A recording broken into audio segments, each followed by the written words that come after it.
नमस्कार, जीवनीज पेज या चॅनलवर आपले सहर्ष स्वागत. आज आपण पाहणार आहोत मराठवाडा मुक्तीसंग्राम दिनानिमित्त अतिशय सुंदर मराठी भाषण. चला तर मग भाषणाला सुरुवात करूया. मराठवाडा आमचा मान, सन्मान आणि अभिमान, म्हणून तर उत्साहाने साजरा करू मराठवाडा मुक्तीसंग्राम. आजच्या कार्यक्रमाचे अध्यक्ष आदरणीय व्यासपीठ, वंदनीय गुरुजन वर्ग आणि येथे उपस्थित असलेल्या सर्व बंधू व भगिनींनो, मराठवाडा मुक्तीसंग्राम दिन साजरा करण्यासाठी आपण सर्व एकत्र आलो आहोत. सर्वप्रथम निजामाच्या गुलामगिरीतून आपल्या मराठवाड्याला मुक्त करण्यासाठी बलिदान दिलेल्या असंख्य हुतात्म्यांना वंदन करून मी माझ्या भाषणास सुरुवात करते. आमचा मराठवाडा जन्मभूमी संतांची, कर्मभूमी कलावंतांची, 8 जिल्ह्यांचा मजबूत चिरेबंदी वाडा, त्यातील प्रत्येक तालुका म्हणजे सुंदर फुलांचा सडा, असा आमचा मराठवाडा. इथल्या जिल्ह्यांची काय सांगावी महती, ज्यांनी देशात गाजवली आहे आपली कीर्ती. ऐतिहासिक वारसांचा आहे येथे सागर, अशी आमची राजधानी संभाजीनगर. गोदावरी काठावरील समृद्ध शहर नांदेड. गुरुद्वारांची इथल्या आहे प्रत्येकाला वेड. जिथे तुळजाभवानीचा अखंड आशीर्वाद, गोरोबा काकही देतात प्रत्येकाच्या हाकेला साथ. असे पावन शहर म्हणजे आमचे उस्मानाबाद. कृषी विद्यापीठाची नांदी, येथे गोड असे प्रत्येकाची वाणी. असे मोठे शहर म्हणजे परभणी. शिक्षण गंगेचा वाहत राहतो पूर, असे शैक्षणिक शहर म्हणजे लातूर. ऊस कामगारांसाठी या जिल्ह्याची आहे मोठी लीड. असे राजकीय शहर म्हणजे बीड.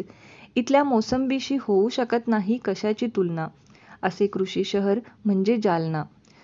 संत नामदेवांची जन्मभूमी ही कर्जत. इथे सदा त्यांचेच अभंग आणि बोली. असे धार्मिक शहर म्हणजे हिंगोली. असा 8 जिल्ह्यांचा प्रदेश आमचा फक्त. त्यासाठी सांडले अनेक वीरांनी आपले रक्त.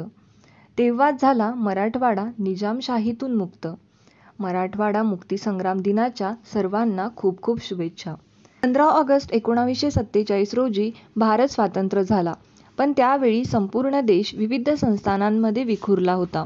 त्यावेळच्या 565 पैकी 562 संस्थानांनी स्वतंत्र भारत सामील होण्याची सहमती दर्शवली. तशी कार्यवाहीही केली. मात्र हैदराबाद, काश्मीर आणि जुनागड ही 3 संस्थाने स्वतंत्र भारतात सामील झालेली नव्हती. हैदराबाद संस्थानावर निजामाचे राज्य होते.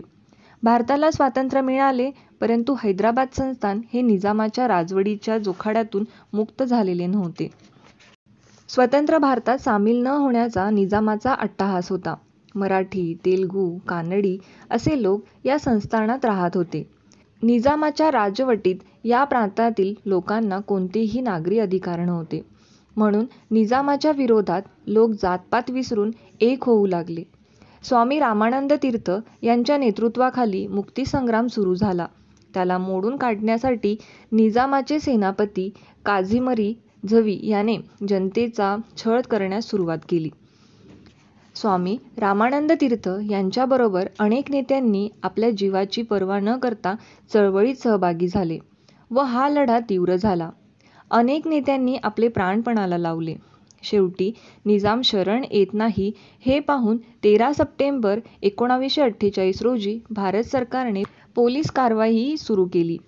15 सप्टेंबरला औरंगाबाद सर करून हैदराबादकडे फौजा रवाना झाला. निजामाची सर्व बाजूने कोंडी झाली आणि 17 सप्टेंबर रोजी निजामाचा सेनापती याने शरणागती पत्कारली व निजामही शरण आला. अशा प्रकारे 17 सप्टेंबर 1948 रोजी निजामाच्या जोखाटातून मराठवाडा आणि इतर प्रदेश मुक्त झाले. देश स्वतंत्र झाल्यानंतर 1 वर्षानंतर खऱ्या अर्थाने आपण स्वतंत्र भारताचे नागरिक झालो. सारा देश स्वातंत्र्याच्या प्रकाशात उजळून निघत होता. परी माझा मराठवाडा गुलामीच्या अंधारातच बुडाला होता. देशाच्या स्वातंत्र्यानंतर 1 वर्ष, 1 महिना, 2 दिवसाने सुवर्णयोग आला. मराठवाड्यातही तिरंगी ध्वज अभिमानाने फडकला. धन्यवाद. असेच नवनवीन व्हिडिओ पाहण्यासाठी आपल्या जीवनीज पेज या चॅनलला नक्की सबस्क्राईब करा व शेजारील दिलेल्या बेल आयकॉनला देखील क्लिक करा, जेणेकरून आमचे लेटेस्ट व्हिडिओ सर्वप्रथम आपल्यापर्यंत पोहोचतील.